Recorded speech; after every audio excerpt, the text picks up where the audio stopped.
ফেসবুকে যে দুটি সেটিংস চালু না রাখলে আপনার ফেসবুক হ্যাক অথবা লগ ইন করতে পারে যে কেউ, অথবা কেউ যদি আপনার ফেসবুক লগ ইন করার চেষ্টা করে তাহলে সাথে সাথে আপনার কাছে নোটিফিকেশন চলে আসবে।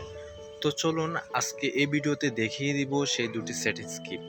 সে পর্যন্ত আপনি যদি ফিক্স নোভা ওয়ার্কশপ ভিডিওতে যদি নতুন হয়ে থাকেন তাহলে অনুরোধ থাকবে আপনি চ্যানেলটি সাবস্ক্রাইব ও পাশে থাকা বেল আইকনটি বাজিয়ে দেবেন, যাতে করে আমাদের নেক্সট ভিডিও সকলের আগে আপনার কাছে পৌঁছে যাবে। তো চলুন মূল কাজে যাওয়া যাক। তো প্রথম অবস্থা আপনাকে আপনার ফেসবুকে আসতে হবে। আপনার ফেসবুক থেকে থ্রি ডটে আসতে হবে, ডান কর্নারে আপনাকে ক্লিক করতে হবে। এরপর আপনাকে উপর থেকে সেটিংস আইকনে ক্লিক করতে হবে।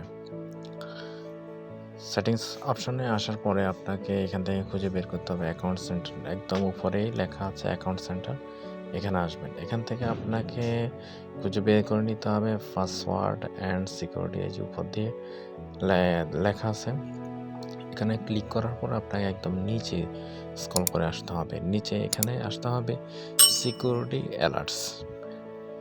এই যে সিকিউরিটি অ্যালার্টসে আসতে হবে।